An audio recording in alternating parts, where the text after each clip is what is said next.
Your chest tightens. Your throat closes. Your voice starts to shake, and you can feel it happening. You can feel yourself losing control in real time, but you can't stop it. The worst part is the person across from you, the one who caused this. They're perfectly calm, cool, almost amused.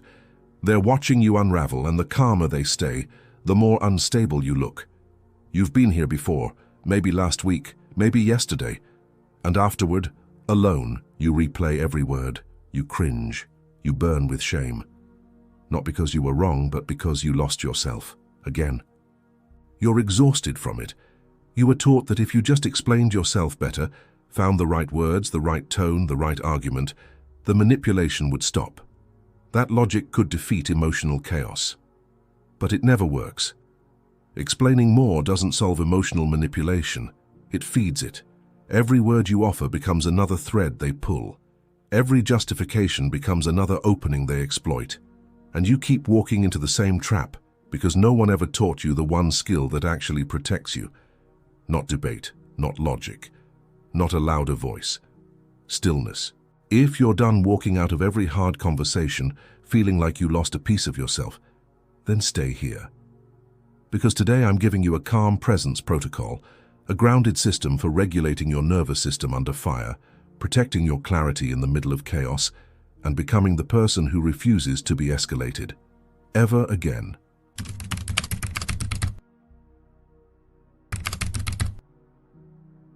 Machiavelli, the most calculating strategist who ever lived, didn't say control your enemy.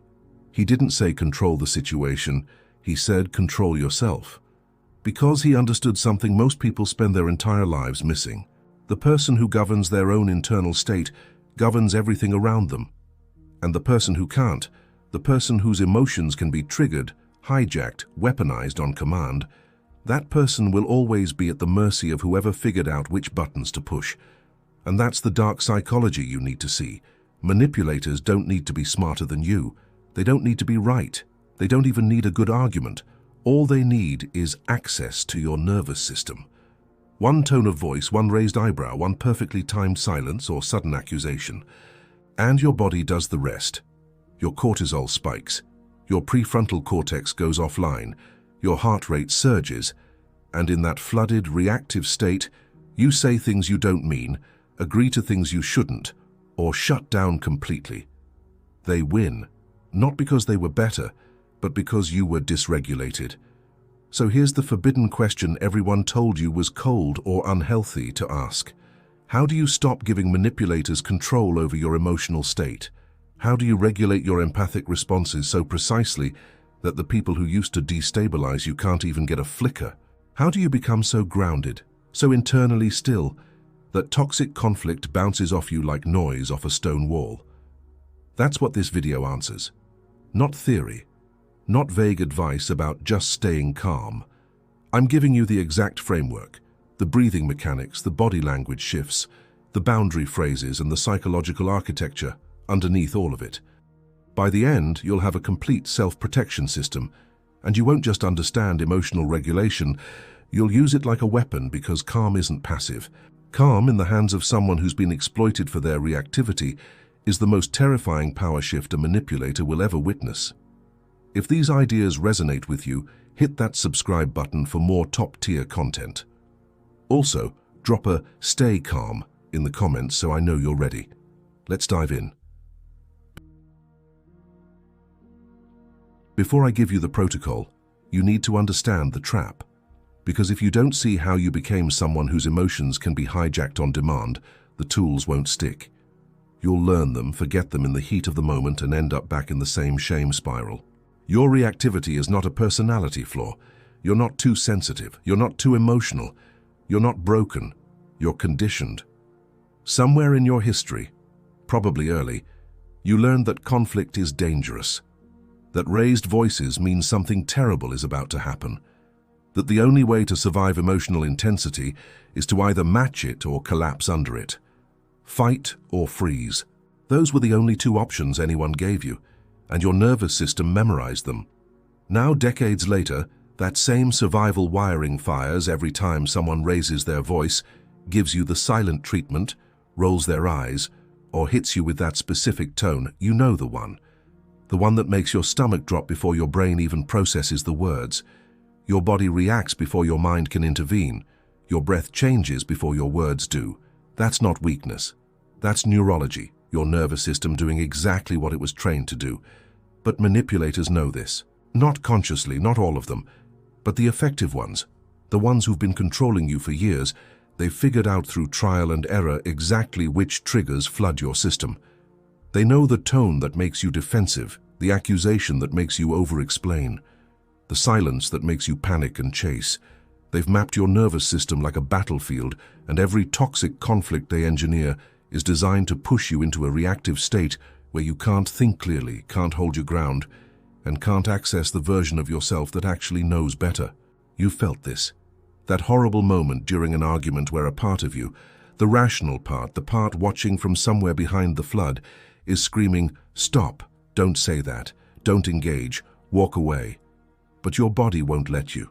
Your mouth keeps going, your hands shake, your voice cracks, and afterward the shame isn't even about what they did. It's about what you did, what you became. Because you know better, but knowing better and doing better under fire are two completely different skill sets. And the second one, the one that actually matters, nobody taught you. Calm is not weakness, calm is control. And the fact that you've never been trained in it doesn't make you deficient, it makes you targeted. Because a system that benefits from your reactivity, relationships that run on your emotional labor, dynamics that depend on your willingness to absorb chaos, none of that has any interest in teaching you how to regulate. A regulated you is a you they can't control. That's about to change. Because you need to see how escalation actually works, not from your side, but from theirs. How manipulators deliberately engineer the emotional state that makes you lose yourself. Once you see their playbook, you won't fall for it the same way again. Most people think manipulation is about lies. It's not. Effective manipulation defense begins when you understand that the real weapon isn't deception, it's escalation. The deliberate, systematic hijacking of your emotional state until you're so flooded that they control the entire interaction without ever needing to make a valid point. Here's how it works, and I want you to map this against your own experience as I walk through it. Stage 1 is the provocation. It starts small, a comment that's slightly off, a tone that carries an edge, something that seems almost benign on the surface. I just think it's interesting that you always, or I'm not saying this to be mean, but this is the bait, and the bait is never the real attack. The bait exists for one purpose, to get you to engage. The moment you respond, the moment you explain, defend, or correct, you've entered their arena. And their arena has one rule. Whoever loses emotional control first loses everything.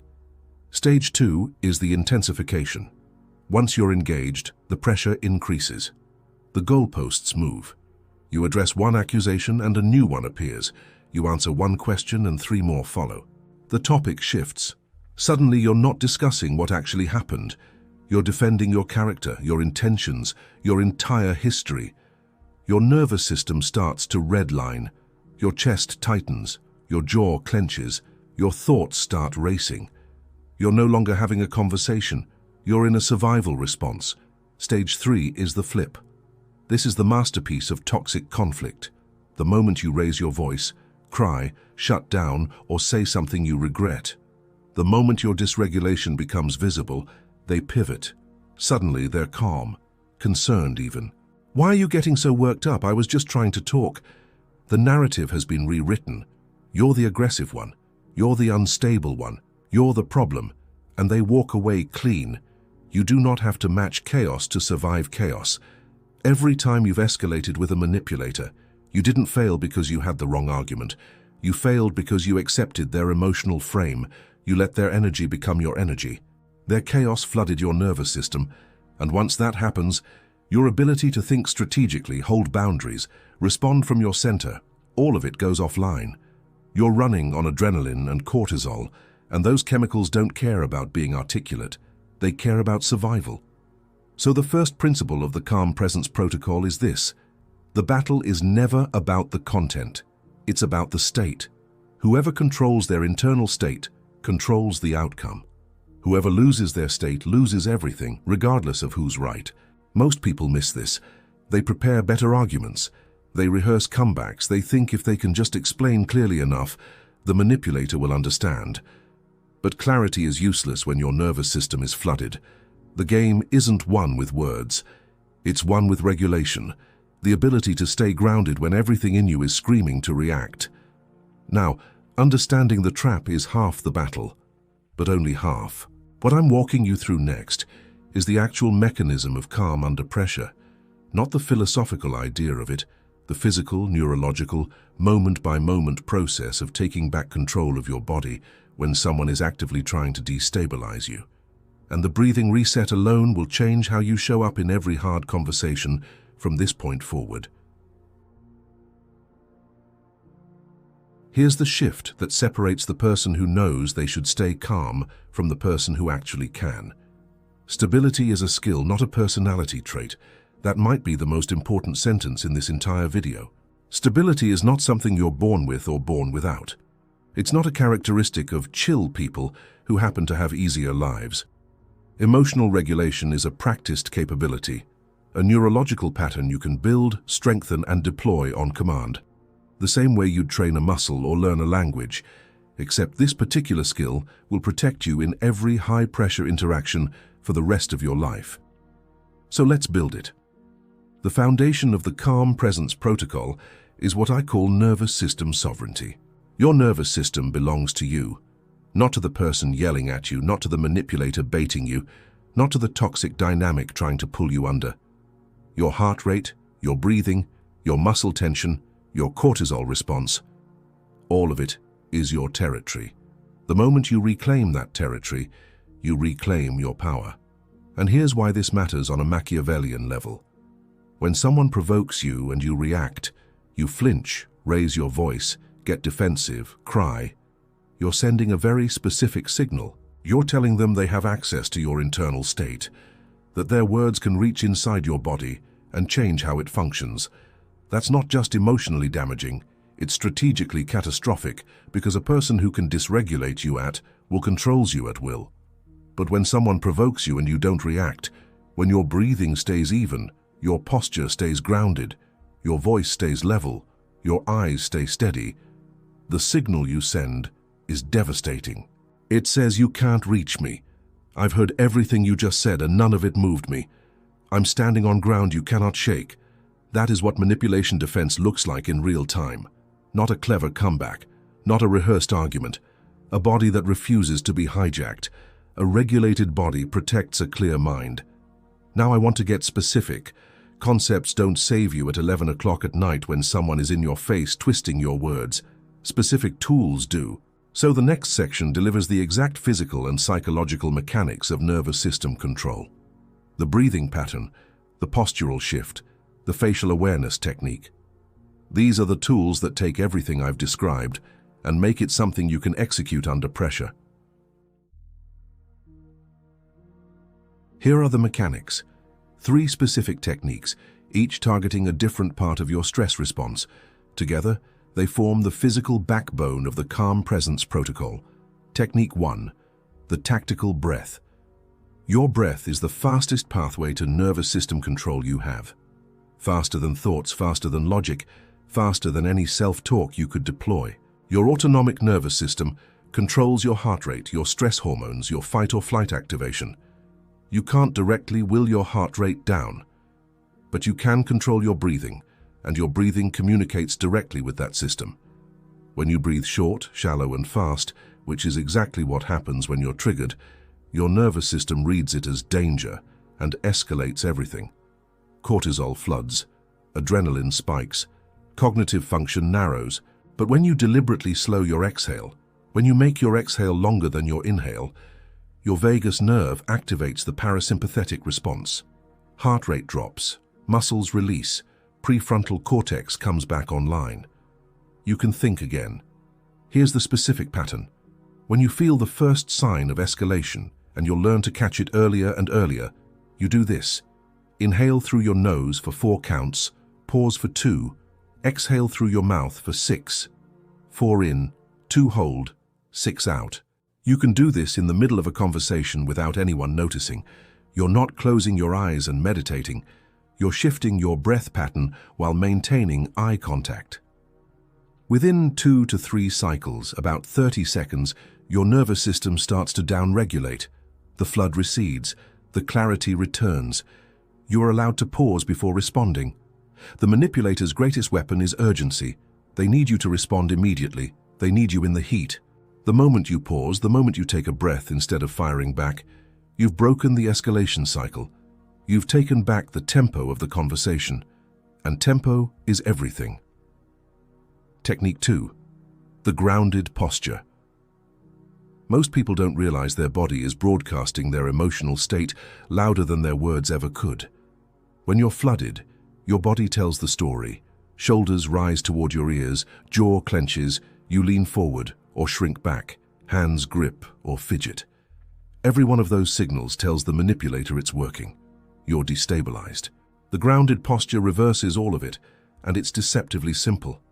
When you feel the activation, the heat rising, the tension building, you do 3 things simultaneously. First, plant both feet flat on the ground. Feel the floor under you. This triggers a neurological grounding response, sends a safety signal to your brain that you are physically stable. Second, drop your shoulders, not dramatically, just release the tension pulling them upward. Let gravity take them. Third, unclench your jaw, slightly part your lips. Let your tongue rest on the floor of your mouth. This single adjustment can reduce your stress response by a staggering degree because jaw tension is directly linked to sympathetic nervous system activation. Notice what happens when you do all 3. Your breathing naturally deepens. Your voice drops slightly in pitch. Your eye contact steadies. From the outside, from the manipulator's perspective, you've just transformed from a reactive target into something they weren't prepared for. Someone who looks completely unbothered. Someone whose body language says, I hear you. I'm not going anywhere, but I'm not moving either.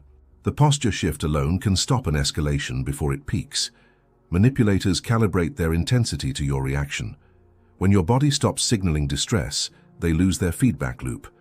They push harder, expecting the usual collapse. And when it doesn't come, when you stay planted, steady and quiet, something shifts in the room. The power dynamic physically changes. You can feel it. So can they. Technique 3.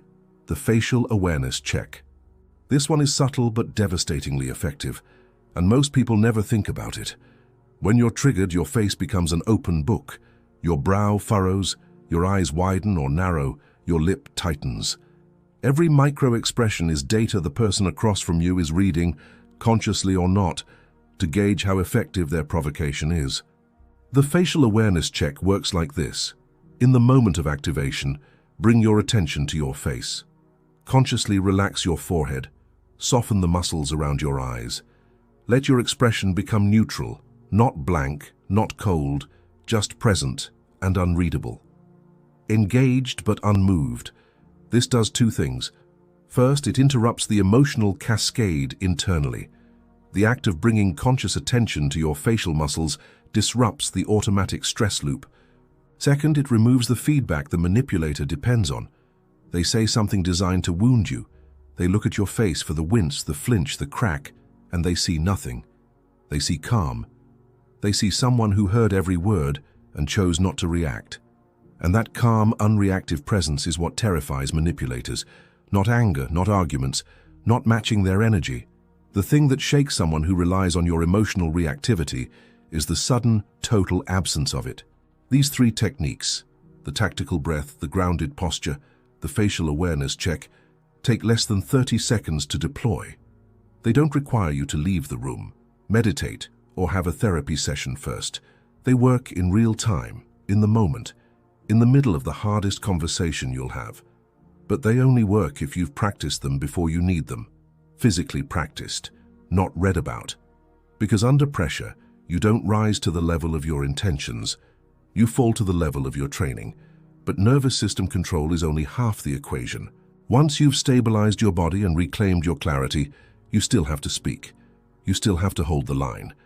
And that's where most people fall apart all over again. They get calm, then they don't know what to say. They freeze, or worse, they over-explain and get sucked right back in.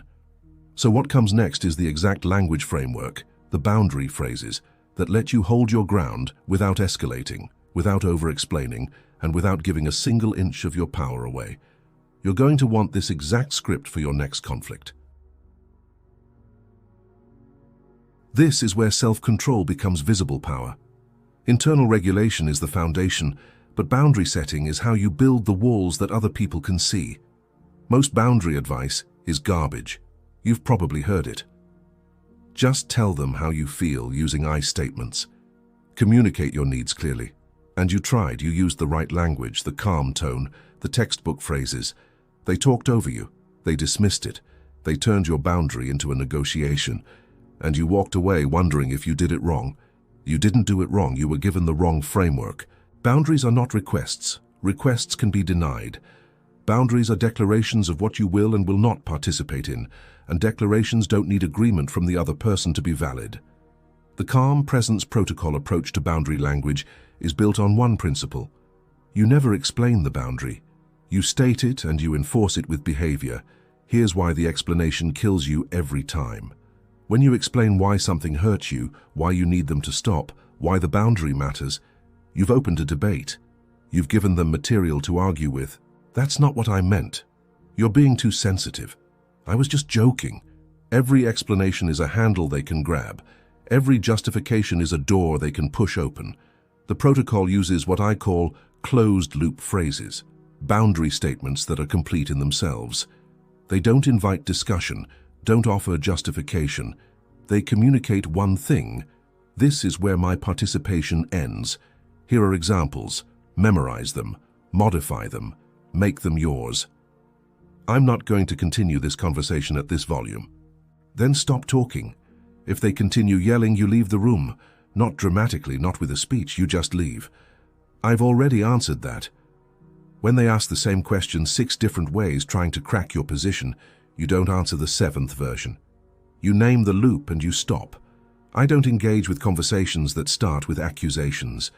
This removes their opening move from the board before the game starts. They came in hot, expecting you to defend. Instead, you've disqualified the entire premise. That's not something I'm willing to discuss right now. Notice not I can't, not maybe later, not willing. Willing communicates choice. It communicates that you're not unable to engage, you're choosing not to. That distinction carries psychological weight that manipulators absolutely feel. Now, here's what happens after you deliver one of these phrases, and this is critical. They will test you. They'll push harder. They might laugh at you, mock the boundary, tell you you're being dramatic, accuse you of shutting them out. And every fiber of your old conditioning will scream at you to soften, to qualify, to explain why you need the boundary. Don't. This is the moment that separates the person who talks about self-protection from the person who practices it.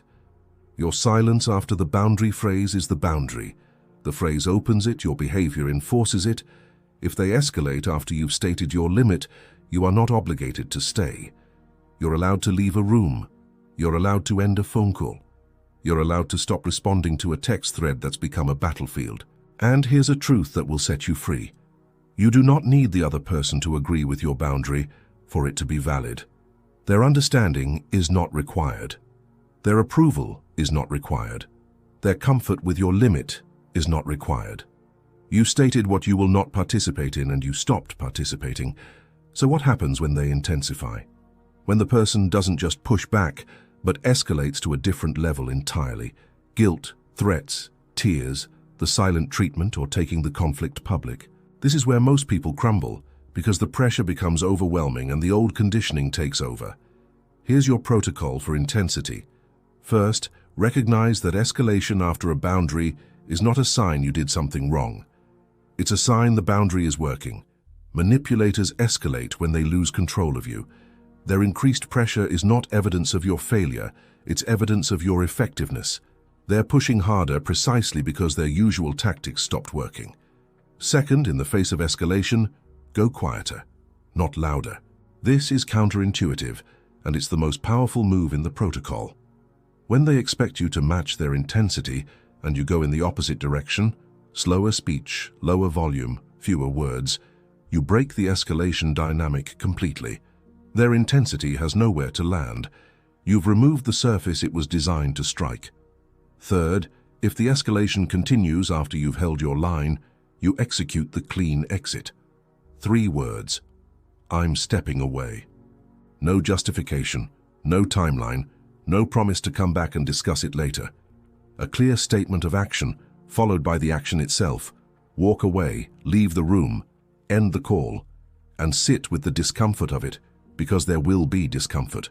The guilt, the worry, the part of your brain screaming that you should go back and fix it. That's the old programming making its last stand. Let it scream. You don't have to obey it. Protecting your emotional state is not an act of aggression. It's self-preservation. You are not punishing anyone by enforcing your limits. You're refusing to let their dysregulation become yours. And when you practice this consistently, when your boundaries become predictable, when people learn that crossing your line carries a real cost, the toxic conflicts start to decrease. Not because the manipulators had a change of heart, but because you stopped being a rewarding target. They pushed and nothing happened. They escalated and you got quieter. They tested and you left. Eventually, the cost of engaging you that way exceeded the reward. That's not manipulation. That's behavioral economics. We started in a specific place, your chest tightening, your voice shaking, the person across from you staying perfectly calm while you felt yourself falling apart. I told you that by the end, you'd have a complete protocol for never being in that position again. So look at what you've built. You understand the reactive trap, how your nervous system was conditioned to be hijacked, and why manipulators target that conditioning. You understand the escalation engine, the 3-stage process they use to flood your system and flip the script. You know that emotional regulation is the single most strategically powerful capability you can develop. You have the reset protocol, the tactical breath, the grounded posture, the facial awareness check. 3 physical tools that bring your nervous system back under your authority in seconds. And you have the boundary script, the closed-loop phrases, the enforcement through behavior, and the clean exit that protects your clarity when everything around you descends into chaos. This is the Calm Presence Protocol. And it changes the game, not because it gives you better arguments, but because it removes you from the arena where arguments are the weapon. You stop fighting on their terms. You stop performing your distress for their consumption. You stop handing them the one thing they need to control you, your reaction. From today, you operate from a different place, a quieter place, a place where your self-protection is not negotiable and your emotional state is not available for other people to destabilize at their convenience. You don't need to win the argument. You need to keep yourself. And keeping yourself, keeping your calm, your clarity, your center, is the victory in any conflict. The person who stays grounded while everyone around them drowns in reactivity is not just the calmest person in the room, they're the most powerful. So here's your challenge. Before your next hard conversation, before the next time someone tests your limits, raises their voice, or tries to pull you into chaos, practice, not think about it. Practice. Do the 4-2-6 breath right now. Feel your feet on the floor. Drop your shoulders, relax your jaw. Let your face go neutral. Feel what it's like with no pressure so that when the pressure comes, your body already knows the way home. Calm is not weakness. Calm is the highest form of control you will ever possess. If that landed somewhere real, drop 2 words in the comments right now. Stay calm. Not just as a statement, as a commitment. Every time you type those words, you're reinforcing the neural pathway that says, I choose regulation over reaction. And that choice, repeated enough, becomes who you are. If you're ready to keep building this, if you understand that what we do here is not entertainment but architecture, the internal structure of someone who cannot be shaken, then subscribe. This is where people like you come to stop being controlled by their own emotions and start being respected for their steadiness. Every video is another layer of that foundation, every concept another tool in your self-protection system. The people here are not here for motivation, they're here for mastery. And whatever you do, don't stop now. The next video is already waiting on screen. Next, we decode how healthy distance, real strategic distance, restores the respect you've been bleeding out by staying too close. If you've ever wondered why pulling back makes people treat you better, that one lays it out completely. Trust me, you don't want to miss it. I'll see you there. See what others miss. Know what others fear. Become who others can't.